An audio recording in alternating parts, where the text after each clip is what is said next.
Bismillahirrahmanirrahim. Assalamu alaikum and a very good day to all of you, my dear students. I hope that you are doing well. I welcome you to lecture number 25 of report writing skills. And hopefully you're able to remember the points that we discussed in our lecture number 23 and 24, because I do remember how it was when I had to explain each and every point related to the different referencing styles in order to avoid plagiarism. So if I just take you towards those components that we have tried to cover in our, particularly the previous lecture, methods of citation and the referencing styles which are commonly used, and we looked in detail towards MLA and APA, which is also used here as well. So after covering these components, which are of course very much important whenever you have to prepare a draft, and at the end, of course, if you have done a survey, if you have gone through the material, of course, in order to acknowledge all those sources and in order to claim the fact that the following components belong to me, whereas the other components have been taken from these sources as provided within the reference list. So now you know how to prepare a reference list in addition to all the document which you have to prepare of any form, and it will be helpful throughout your life. That's why it had to be learned right from the beginning till the end. Now, taking you towards our today's objective, we'll be talking about resume and CV writing. CV means curriculum vitae. So if I talk about these two terms, these are very much common and are in use throughout your life. You have to maintain a resume, or I can call it, you have to maintain a CV, which keeps on updating. You update it with the passage of time, because it's something which is like a profile or a document representing your biodata. It's like a timeline, just the way you have a timeline at your social networking site, the way it keeps on changing, it keeps on evolving. But this one becomes a bit more formal. If I take you towards the bullets, you'd be able to understand what these resume and CV are. So if we talk about starting from the basic component of resume, it's like a document which is used to present your skills and abilities. I hope that you got the idea. Now, if I talk about the word resume itself, of course, it's a word which attracts you, that what's so special about it, and why this word typically has been chosen to reflect and to simply categorize a document which is used for presenting your skills, your abilities, your biodata, or your credentials, and of course a document, as you're going to see within the upcoming bullets as well, that you use for applying for a job, and in addition a document which gives you the success of the opportunity of getting an interview. So for all this, your resume or your CV is basically used. There is a minor difference if we are going to cover within the upcoming slides of this lecture as well. But to talk about the etymology or the origin of this word resume, of course, if I talk about the word itself, it's a word of late Middle English. If I just give you a reference of the English language itself, it's evolving, and we are basically speaking the modern English that we hear around ourselves. You can also call it as postmodern, because there is a specific age which is considered the modern age, this number of years to this number of years in 1900s. But the point is here is that after those years, whatever is happening is considered to be postmodern, and there are some other theories and ages as well which are being categorized. But the point here is that English language, the way it evolved, it has been divided into different ages. You call it as Old English, it is like 450 to 1100, and then you have the Middle English 1180 to 1580, and then after 1500 and onwards, you basically have the modern English. So I am basically referring to the late Middle English, and in that English you had this word of resume. In what form was it taken within this late Middle English? Well, there are two origins which are basically considered to be the primary sources of the word resume. One is the Old French language, in which this word used to be in the form of resumer. And there is another source which is also considered to be the first place of origin for the word resume, and that is Latin, of course. And in Latin, this word comes in the form of resumer. If I'm not wrong, resumere, R-E-S-U-M-E-R-E, resumere, within which your R-E basically refers to back, and sumere is taking. So taking you back is basically the meaning of resumere, and which is now used and pronounced and spelled as R-E-S-U-M-E and pronounced as resume. You stress on re and resume. But now this is one component of our today's lecture, in which you should know basically the etymology and the origin of the word. Now you know it is either from French resumer or Latin resumere. A bit old, but that's why that is how you basically give it a timeline of its origin. Now taking you towards what it basically refers to. So as it takes you back, it basically a document which is used to take you back to show what kind of skills and abilities do you possess. Within that document, you simply document and mention each and every quality that you possess. But in what form, in what format is something that we're going to study in detail. One point to remember here, of course, is that it's something official, so it has to be formal. So there has to be a difference between a resume and an autobiography. Because autobiography, as you are well aware of it, is something which reflects your history, of course, right from the beginning, and it's a history that is written by the writer himself or herself, of himself and herself. If I am writing a biography of myself, it would become an autobiography.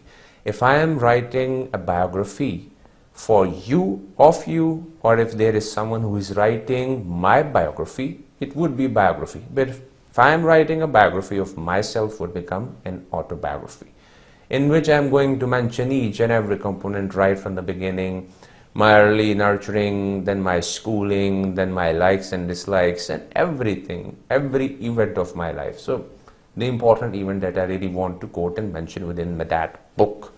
So it will become an autobiography. But this is the point to be mentioned here, that you do not have to turn this resume into an autobiography, because the point here is, the objective is going to mention it, that it's a document stating your professional credentials.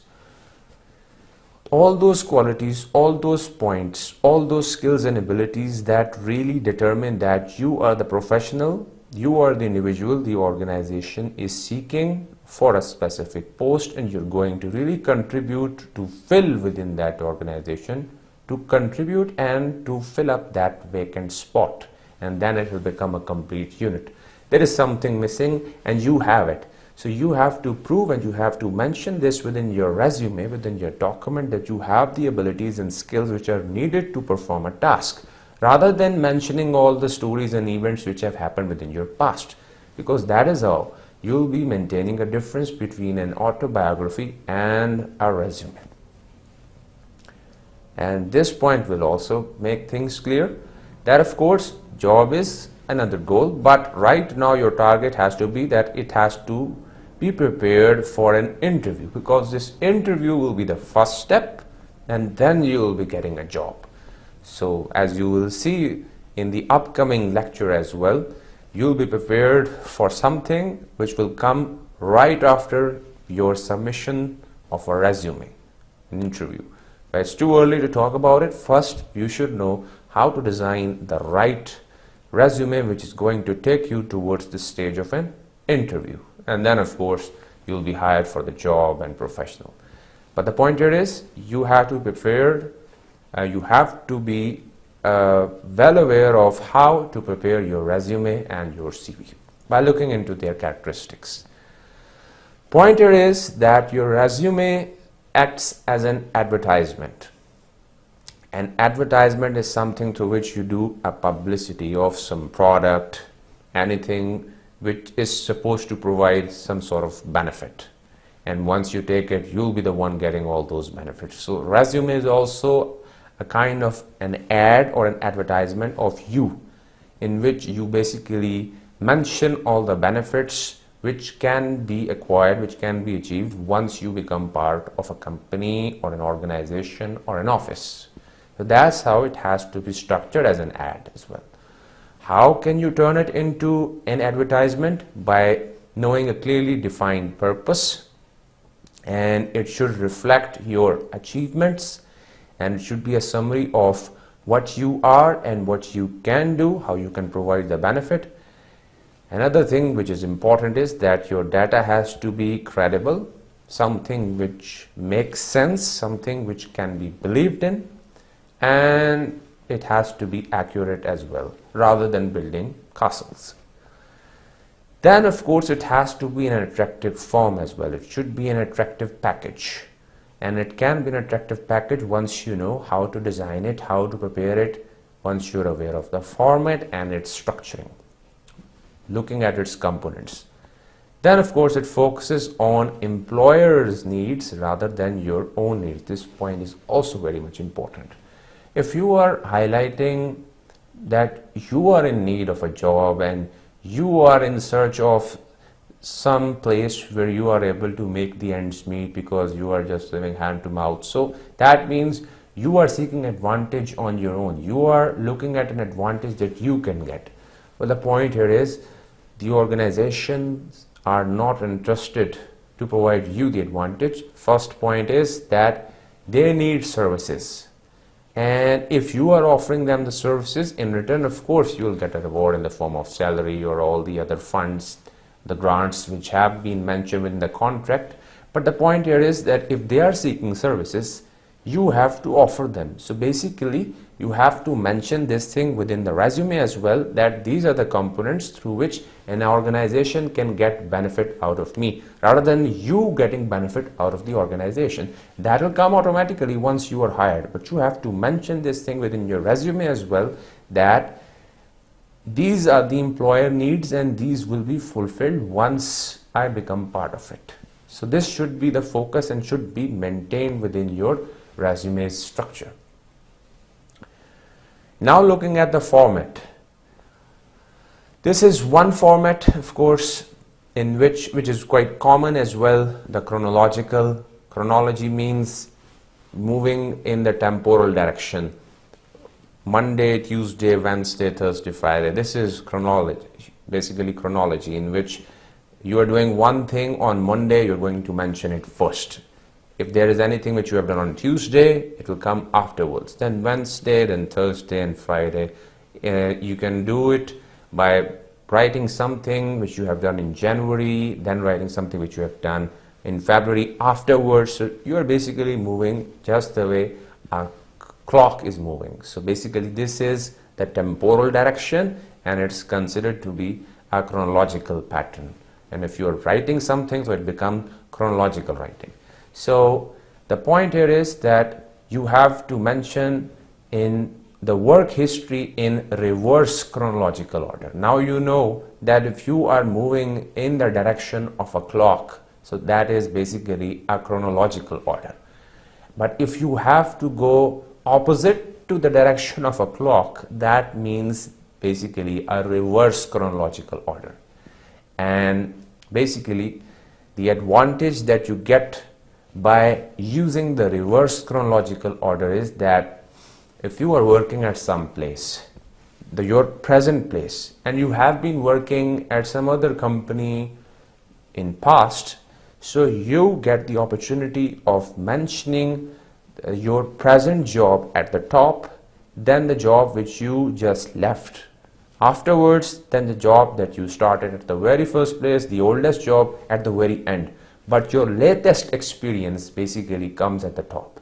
So this is the format of a chronological resume, and it basically gives you like an advantage of showing that you are still working at a job which is quite relevant, directly related to the kinds of skills and abilities which are needed in another job for which you are applying. So if it becomes relevant, then of course you can use the chronological format.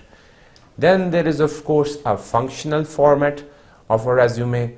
The point here is that you have been working in different organizations and you have performed different tasks which are not directly related to one another. You just try to acquire different skills and abilities. You try to sharpen them.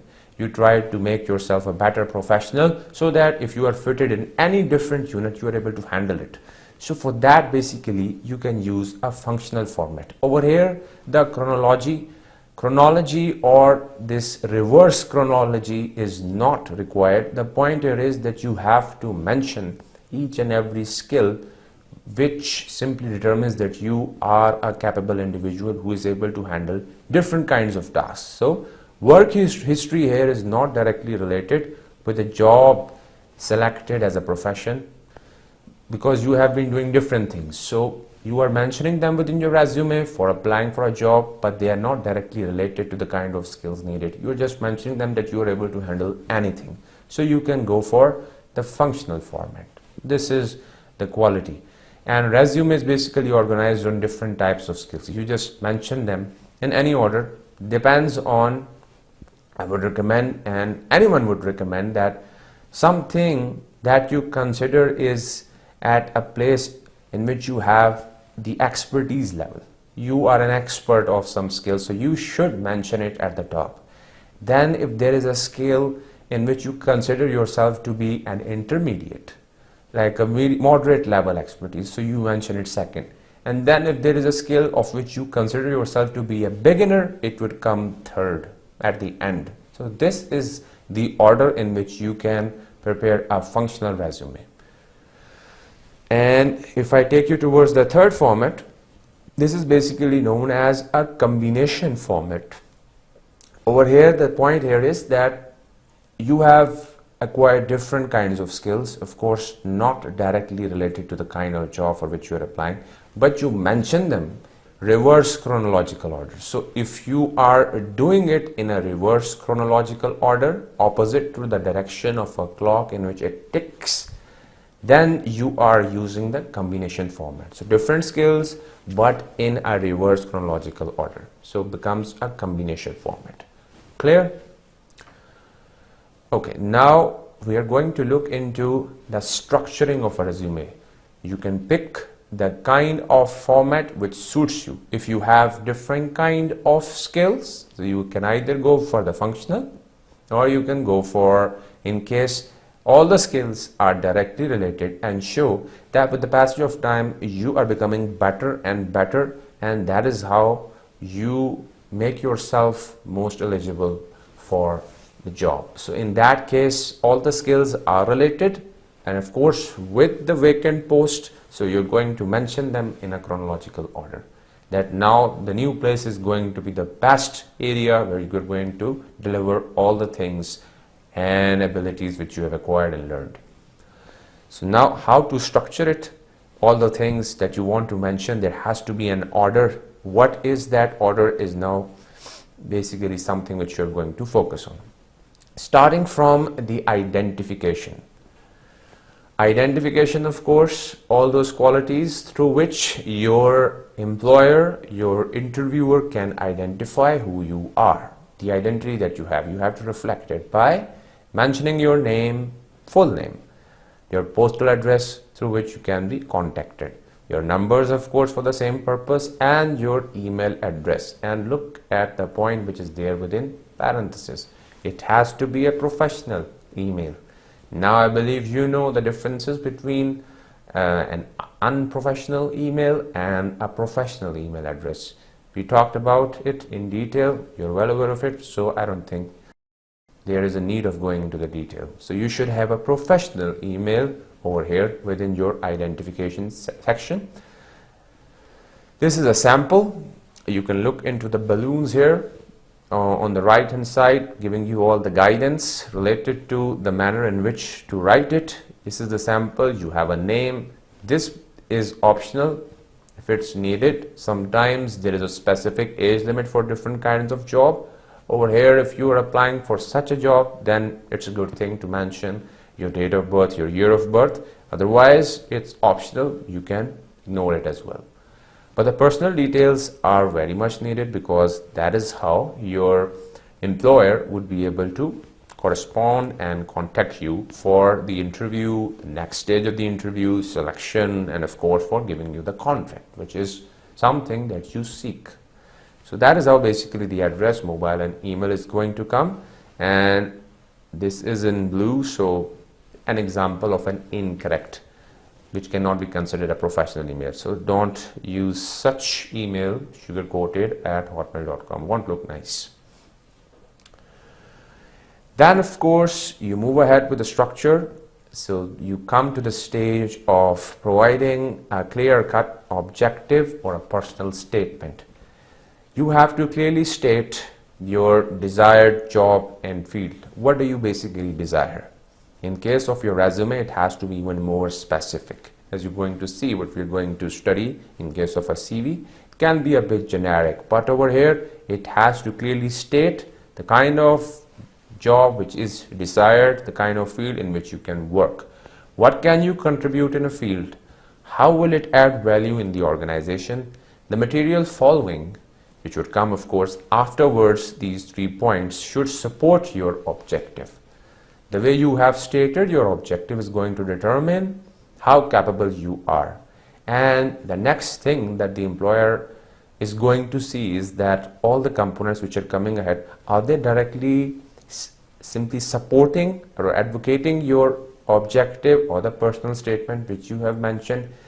There is an option, of course, in case of the objective or the personal statement. You can either write the objective or the heading of the personal statement, but the general qualities are almost the same, that you have to clearly state what you are and what you can do for the organization and what would be the outcome as a result of your contribution once you become a part of an organization.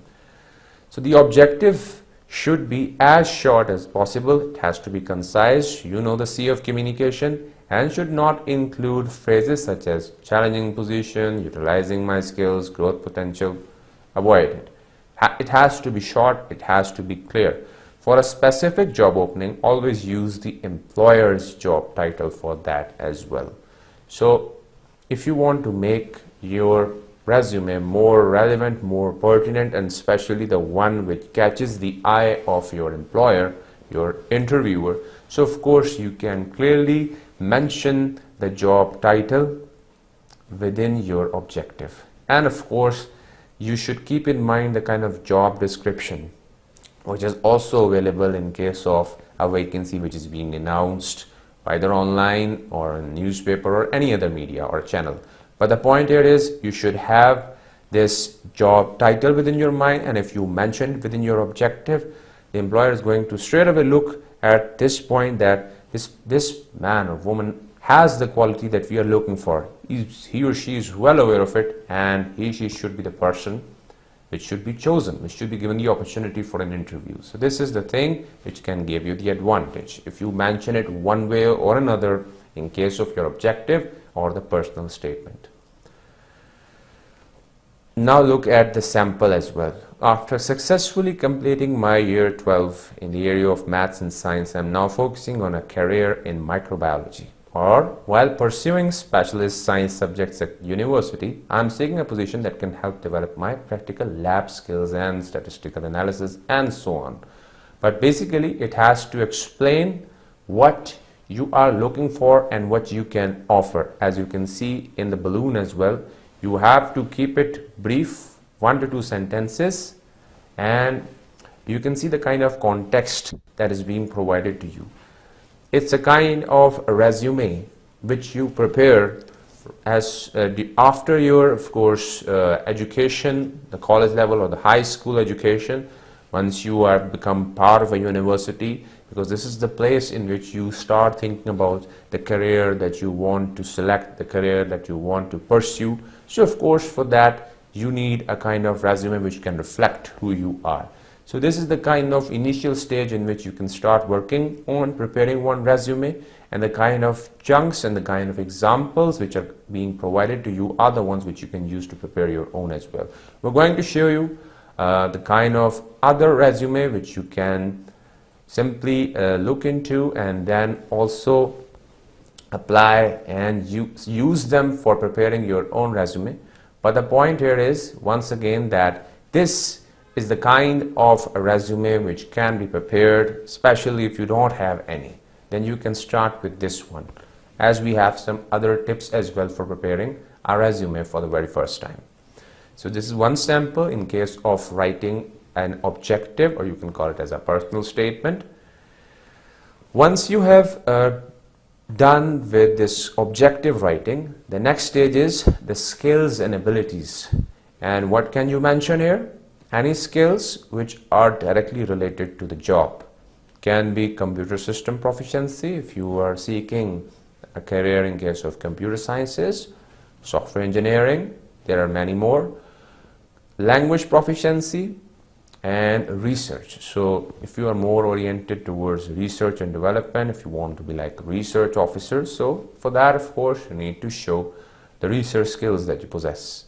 Language proficiency if you want to be a kind of interpreter or any other place where your communication skills would be tested, so you have to show it within this skills and abilities section that you have the command, you have the control, and you have the proficiency which is needed here. Over here you have the sample. You can clearly look into the kind of skills being provided. Over here IT skills are being mentioned, qualification and proficiency of Microsoft Office, and the research skills are also being reflected. I developed strong scientific research skills for a range of projects undertaken. Over here there is a reference of this first person, I developed, I am highly computer literate. Well, this is okay for the beginning level, but once you move ahead, it's better as you have learned as well within the initial stages of technical communication and technical writing, that you avoid and try to avoid the use of first person, especially I. The point here is you have to show and focus the skills that you possess, rather than making it egocentric that you can do this, you can do that, I can do this, I'm able to do this. I is okay, you are the one who's going to contribute everything. But what basically can you contribute is basically the skills and abilities that you develop. You will be there and you will be given the advantage of contributing. But your contribution basically matters for the organization, and therefore you have to highlight what you actually can do rather than your own existence. If you are doing I, and again, I am able to do this, I can do that, that means you are trying to simply highlight that I am the one who is in limelight and I can do everything. If you simply do not select me, then you'll get wasted. So this is okay, no problem with it if you really want to highlight yourself. But the problem is that they'll have many other people as well, and they'll be looking for humility, sincerity, and commitment. And of course the skills. They want skills, not just you. You are the one who is there with the abilities. This is the point, which is why I'm explaining it to you again and again, that focus on what you can do rather than who you actually are. That will remain with you all the time, your identity, but try to make yourself capable. So therefore, focus on the skills which are important. Mention all the things which you have done, which you can do, and which you have achieved. I further developed my practical science skills, and over here once again you can see these are the helping material which can be used, which can be mentioned in case of your skills. Now comes the next stage of education, in which you have to mention your degrees which you have received, of course once again in a reverse chronological order. Why? Because the employer wants to see how qualified you are, what is your highest degree, how capable you are, and your highest degree basically determines your maturity level, your experience, your exposure, your ability of handling different difficulties and tasks. So of course, if I take you back, my apologies, be sure to include the name of each institution, its location, and your date of graduation. So it has to be mentioned as well.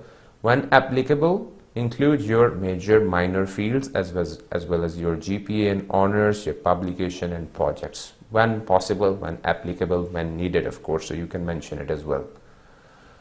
Now moving ahead, this is basically the sample of the manner in which you can mention the education. So now you can see a reverse chronological order, the way it is coming, moving here, 2005, 4, 3, 2, 1. You're mentioning universities, and over here some other balloons for your guidance. You can look into it and follow the instructions the way these have been provided.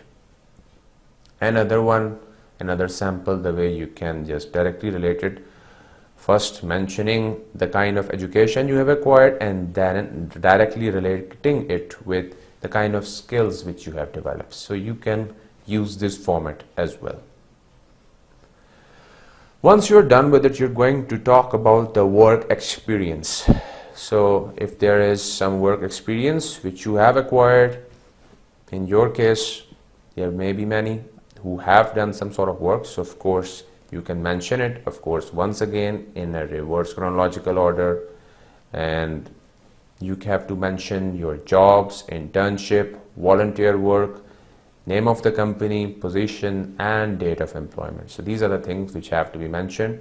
You can include a volunteer experience section as well to convey your leadership communication skills as well. You have to show what you have learned, and in journal, if you have no experience, so you will have less chance. But if you have a bit experience, even if it's a volunteer experience, you will always have an edge over the person who does not even have this volunteer experience. So try to attain even this volunteer work. You can start, even I did this volunteer work as well of teaching at the beginning, and with that I was able to become employed as well in a university. So there is nothing wrong with doing this volunteer work. Don't always go for the money. It'll come automatically if you have the right skill, if you have the right ability. So you have to develop it, be it in volunteer work, but start with something, because that is going to make a difference.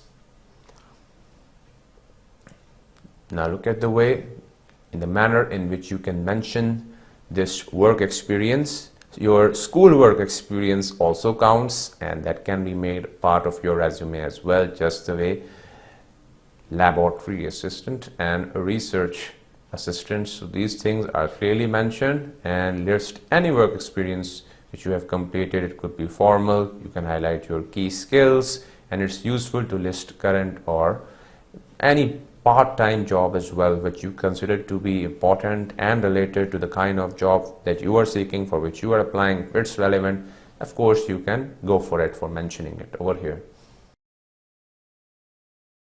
Then comes your interest. Interest, some consider it to be optional, but I say that if it's related to, if it's linked with the kind of job that you're about to take, then it can't be ignored. And we have the example as well. First point, of course, is you have to include this section of hobbies and interest. Just the way I mentioned it, if it's related to your position. For example, if you're applying to work at a sporting goods store, you can mention your interest in sports. If you are related with that thing, you have a passion to be a sportsman, then I don't think there will be anything problematic in case of this sporting goods store, because you'll have the world, the paradise of which you wanted to become a part. So if you have this store, there will be nothing wrong with it, and you can mention it as well, that it's directly related with the kind of job that you are about to take. So that's how your interest also counts, matters, and can be included within your resume. This is the way in which you have mentioned your interest for swimming and your membership of Highfields Swimming Club, because it becomes a bit relevant with the kind of job which you want to take. You can be a trainer, and if you want to be a trainer, you have to show that you have the skills which are needed. In case of scientific research and investigation, You are a member of several science-related chat rooms and bulletin boards, and the way it goes on. Asian food in particular, if you want to be a chef, there is nothing wrong with it, provided you have the passion, you have the skills, and you really want to show that you have what it takes to be a master chef. So you can simply mention it over here in your resume, in your hobbies, in your interest. At the end, of course, you provide a list of your referees and alongside their reference letters in the form of enclosure. Then the point to consider in case of your references is that they should be your colleague, your teammate, your teacher, or your supervisor. In other words, someone who knows you well can be your referee, and they can also write a reference letter for you, which can be provided, which can be enclosed alongside your resume. But the point here is your referee has to be someone who knows you well, because if they know you well and in case there is a correspondence of your interviewer, your employer with the referee, of course they're going to give them a positive feedback which would encourage them to call you for an interview. So that's how you have to pick the right referee for yourself, rather than someone with whom you don't have the right kind of correspondence. So you have to keep that point in mind. Another thing is that you need to you basically require your up-to-date contact details of a referee. You have to keep them updated so that if they are being contacted, your employer may not face any kind of problem for doing this correspondence with your referee. So you need to make sure the kind of number being provided and the email addresses and even the address itself, the postal address, all these things are well authenticated, they are right, they are accurate, and your future employer can easily contact them, ask them to simply describe you, talk about you and your special qualities that can really make a difference once you become part of an organization. And for that you have to keep yourself and keep their address well updated and mention it then afterwards, but after their permission. That also becomes very important. Don't just write their names without seeking permission. Once you get the permission, then you can do it, and do it in the form of enclosed reference letters. So not just their names if it's possible, and there will be occasions in which you'll be asked for the reference letters as well whenever you are applying even for a scholarship. So they always ask for the reference letters of your referee. So you mention their name, but in addition to that, their reference letters are also demanded. So therefore, if you enclose reference letters, you can have the templates, you can have them written already, so you can use them, and these will count in case of your job.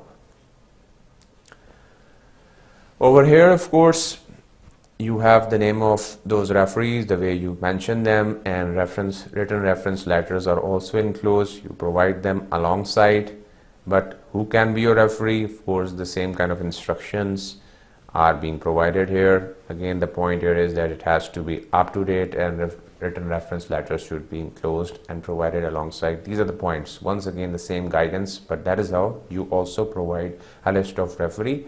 And sometimes reference letters are provided if they are demanded, if they are asked. You don't just simply share them directly. So it varies from situation to situation, varies from the profession to profession, but if they are needed, they can be provided. Otherwise, a simple line would suffice that reference will be provided afterwards, or if demanded, if needed.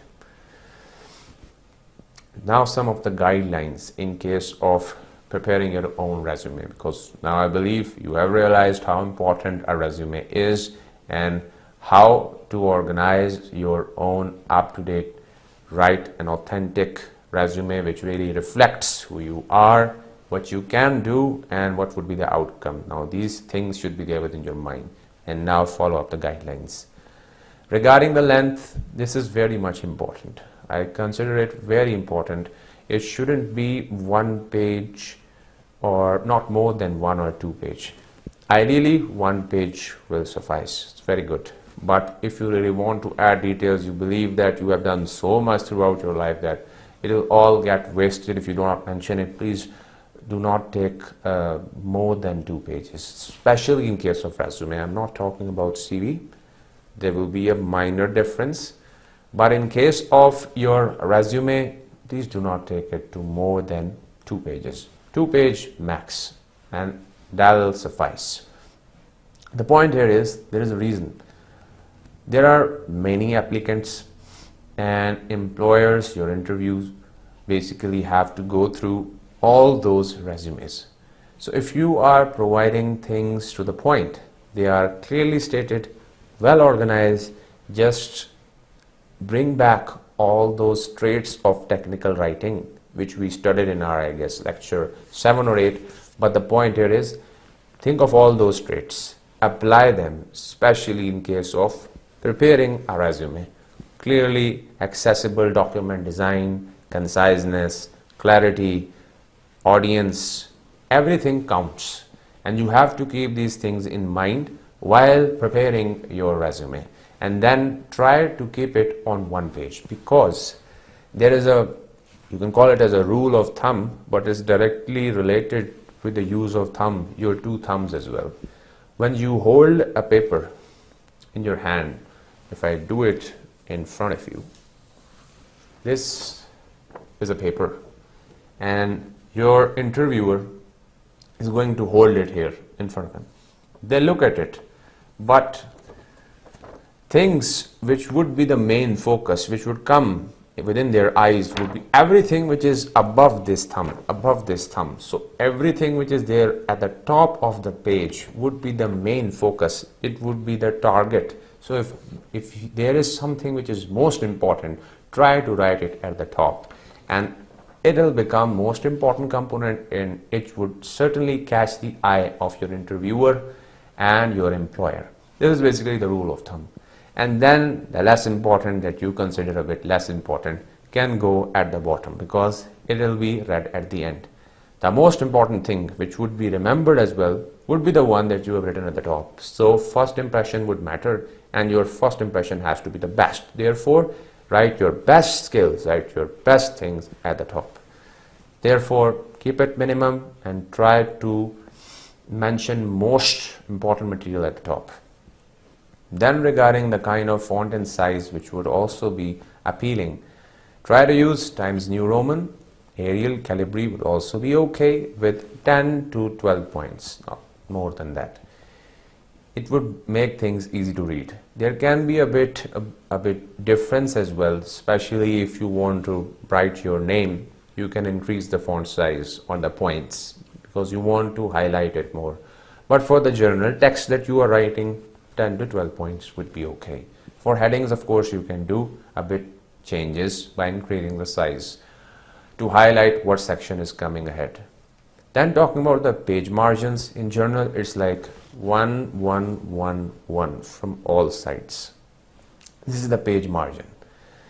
And overall uniformity should be there within your layout. Everything has to be well balanced. What's coming first, then what's coming ahead, where to use the bullets and where to use headings. Everything has to be well balanced and uniform in one single balance. What are the points which have to be avoided? Unless the position or the post requires, better to avoid personal information such as this one. Not needed. Birthday may be needed because there is a certain age limit on certain jobs. You may know well about them, but the pointer is, at that point, of course, you need to mention your age. Then, of course, you have to check for accuracy to avoid all the typographical errors, the grammatical errors, the spelling errors, but you have to avoid them. And for that, you may also give your resume to some friend for reading as well. She may be able to point it out for you. Itemize your achievements with bullets to avoid the use of first person I, the point that I mentioned at the very beginning as well. Don't try to make your resume egocentric, because if you are doing I can do this, I can do that, I am able to do this, I achieved this, you are making yourself important.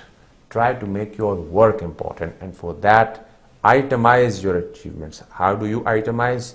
You know how you receive an itemized bill. It's organized, it can be in the form of bullet points. In a similar way, you use bullets to Mention and highlight the skills that you have, the achievements and the awards that you have received and gained rather than your own self, because it's part of you already. They cannot simply extract the skills out of you. They'll use it by hiring you. So you will be there. You will always remain important, but don't try to mention it yourself. Let the employers mention it to you, and that'll count. That'll make the difference.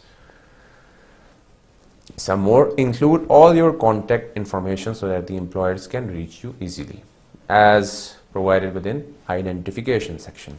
Your resume keywords should match the keywords of job description. I talked about your job title and its reference within your objective. So if the keywords are directly linked with the kind of keywords which are there within the vacancy announced, there will develop a very strong link between your resume and the vacant post, because the job description would be describing what you are. So certainly the employers are going to say, this is the person that we need, man. Therefore, you try to connect the keywords of your resume with the keywords of the job. Select the resume format which suits your background and experience. Just the way I mentioned it, depends on if your work experience is directly related with the job, chronological. If your work experience simply shows that you can handle different tasks, functional. If you want to do it in the right order, in a chronological order, combination. So it depends on which format you want to go, and based on your background and your expectations and your abilities. Most important experience should be listed first with key accomplishment. Again, related to the rule of thumb, the way you hold it, the way you look at it. So my eyes would straight away come towards the things which are above my thumbs. So that's why it should be listed first. Objective should match the job you are applying for. So once again, your objective, in which you basically write who you are, what your expectations are, what you're going to contribute, and what would be the outcome as a result of you becoming part of an organization, should be directly related to the kind of job you are applying for. So if these are together, this is basically the point in which you basically specify that these are the goals and this would be the outcome. Your objective is very much specific, rather than I am searching for the kind of post in which, or the kind of university in which I am able to teach these kind of subjects, which would go in line with the kind of subjects, skills and expertise that I have. This is like a general statement which I have given, but it becomes a bit generic. You are opening up space of such a document which can be placed anywhere. In case of a resume, it has to be very much specific, that this is the kind of post for which these are the abilities that I possess, and this would be the outcome once these are being utilized, once I become part of a job. So if there is an order, a specific order in which the job title has been described, it is directly stated, and then the outcome is also clearly mentioned. So this is the kind of objective that you prepare for a resume. Use a template as a starting point for creating your own resume. This also is very much important, because if you start preparing your resume at the very first time, you may forget certain sections as well. You may get confused of how to write it. So there are different templates available, as you're going to see at the end of the lecture as well. You can use those templates to prepare your own resume for the very first time. Follow the employer's instruction for sending the resume. Once you have prepared it in a Word document or a PDF form, you can simply look into the instructions as provided by the employer, the way they want it. You can send it in the right format. You can simply look at some examples of other people's resume as well before preparing your own. That is also going to be a good guideline. You're looking towards their resume, you can prepare your own. Just the way even I at times share my resume as well with the others, and even I take others' resume as well to update and to foster and develop my own resume in a better way. So we can always update it, always try to make our own document better. There is nothing wrong with it, and you can keep on doing it. This is a sample of a chronological resume. It's written over here. You can look into it, the way it begins, name, address, then objective, education, experience, work experience, languages, activities. You have everything. One page. You have a sample of a combination resume in which the skills matter, not just the timeline. If it's coming in the timeline, of course, combination, as I mentioned here, so okay. But you also keep in mind that you have to mention different skills. Shouldn't be directly related with the kind of job for which you are basically applying, but of course you are trying to reflect that this is something which I did first, then I did this afterwards. So timeline being followed in a reverse chronological form and different skills being mentioned. That's why a combination resume. I slipped it with functional at the beginning, but the point here is the qualities of chronological and functional are combined together, which is why it's known as combination resume. You can look into its detail, but now I have to talk some more about curriculum vitae as well by comparing it with a resume. Well, the point here is CV, as it's written over here, basically an abbreviation for curriculum vitae. This one also started to come in use within this 20th century, and of course the point here is that it's also related with this Latin origin. This one is simply defined or interpreted as that curriculum vitae basically refers to a course of life. The previous one was resume, or resumere is taking you back, and this one is course of life. So one way or another quite related, but the point here is that this one is interpreted or defined or translated from Latin into English is course of life. This is curriculum vitae, the way it's interpreted and the way it's defined. Now looking into what it has to offer, your CV is basically an outline of person's educational, professional history, which is usually prepared for faculty positions, research intensive position, and fellowship, grants or awards. This is basically the target, the focus in case of your curriculum vitae, as you're going to see it as well.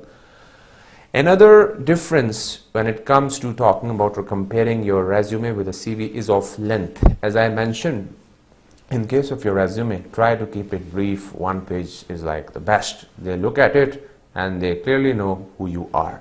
You have to provide some detail. Try to go to the second page, at the back of a leaf, or it could be a second page. But the point here is not more than 2. In case of a CV, it can be a bit detailed. Not much detailed, but comparatively detailed when you compare it, of course, with a resume, because you have to provide a detail of, it has to provide summary of educational background, your teaching research experience, your publication, your presentation, your academic awards and honors. So there has to be a bit detailed with reference to all these components, because of course what are you seeking? Faculty position, research institute, fellowship or some grant. So these things become important. In case of their usage commonly, so in journal the term CV and curriculum vitae is used and is expected to be received by employers within Europe, Middle East, Africa, Asia, for of course educational, academic and non-academic professions. So in general they use curriculum vitae for both purposes. But now taking you particularly towards the environment and the context of United States, they have this difference. In case of non-academic positions, they prefer a resume, but in case of an academic, scientific and research position, they go for the CV. So that's how there's a minor difference, which means that in case of non-academic, scientific or research position, they want things to be concise, concrete, clear to the point, and should be received with brevity. But in case of academic or this research or scientific position, they want a bit detail regarding awards, honors, publications and everything. It has to be clearly mentioned, area of expertise, research, dissertation, it should be there. in case of a curriculum vitae. So this is the difference which should be there within your mind within these two contexts. Talking in journal, it has to be concise, it has to be accurate and truthful, not comparing it with resume. Conciseness means it itself has to be concise, mentioning things in an accurate way, in a truthful way, without any verbosity, not too much detail. A curriculum vitae needs to be ordered according to the job description, whether teaching or research. This basically means that if your focus is a research grant, or if you want to join as a research officer, as a research associate, the point here is you have to mention within your CV things which are reflecting your research skills, your publication, your conference presentation, paper presentation, any kind of presentation which is reflecting your research expertise, your dissertations, your papers, your conference papers, could be anything, but it should show that you're basically good at research, and it should come first, once again, above these thumbs. But in case of a teaching position, your teaching experience should be placed above these two thumbs. It should come first, and then you can of course write about research afterwards. Not saying to ignore it or to remove it, just I'm talking about the ordering. In case of a teaching position, teaching would be first. In case of a research position, research would come first. This is the difference. Otherwise, you have to mention both. Both are important. What to include in your curriculum vitae? Complete contact information, professional research objective, it has to be there, and it has to be a research objective. Academic research objective, because this is basically the purpose in case of your curriculum vitae. Then you have to talk about educational academic background, because it's important.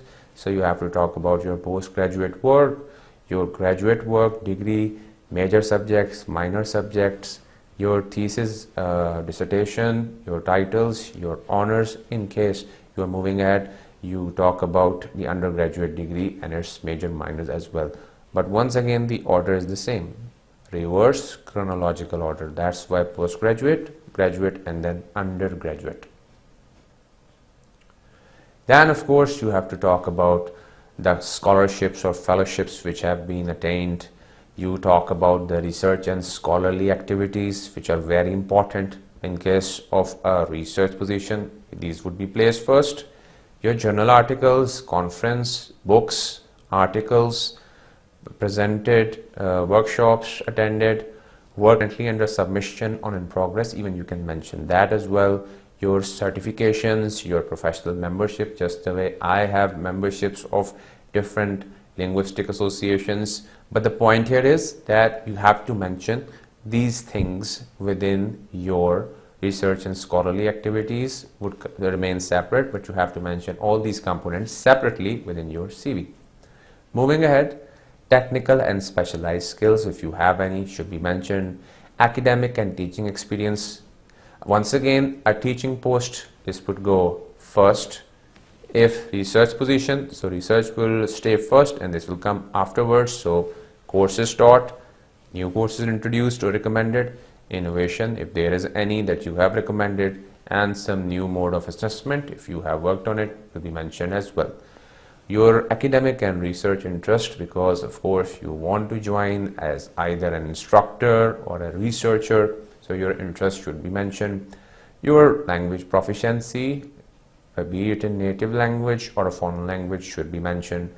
Your volunteer work once again will be important, alongside the references or the referee once again will be important. So there are minor differences. Talking about this one over here, the objective, that was a research objective, would be generic.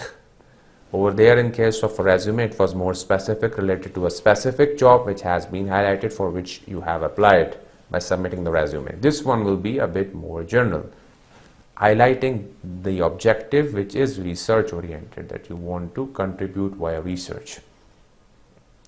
Now this is the sample of a curriculum vitae. As you can see, this one basically is of 4 pages, which is why you can see page number 1 and 2. This left one is 1, the right one is 2. So The personal information, first name, middle name and last name, then the address.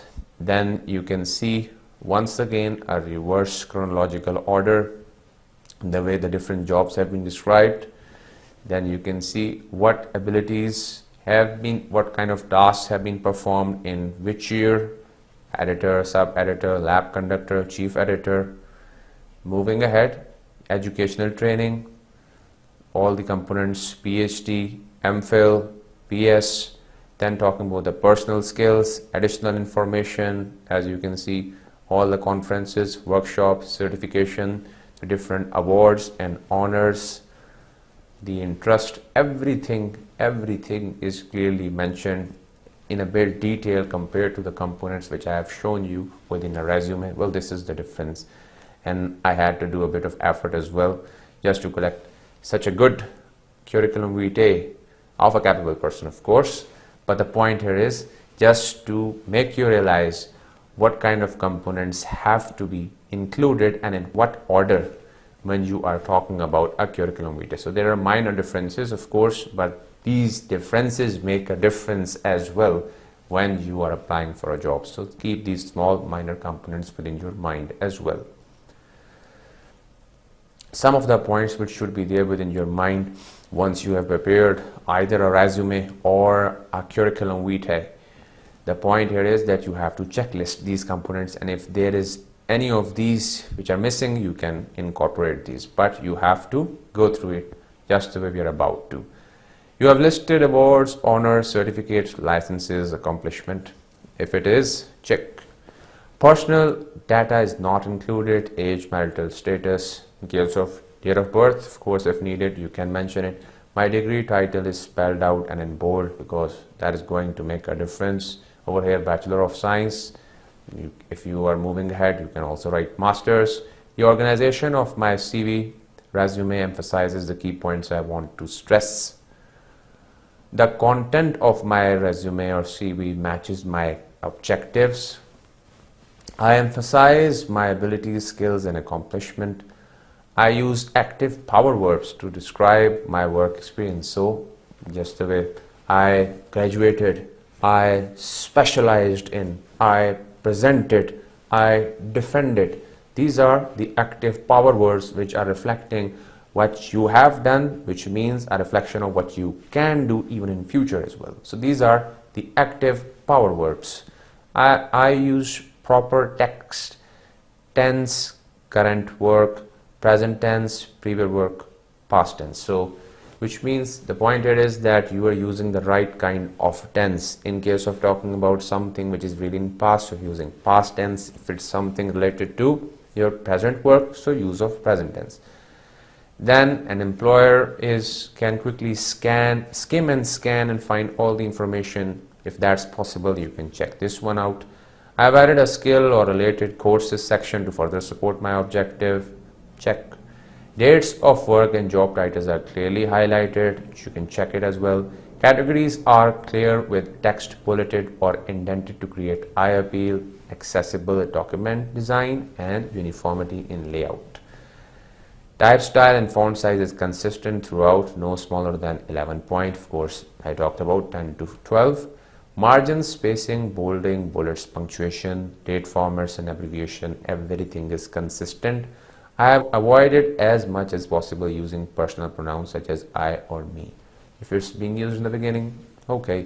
But in general, once again, the point here is it will become egocentric. So just focus on the abilities itself, what you are capable of, what you have specialized in, what's so special about it. Focus on that rather than you. You'll become special automatically.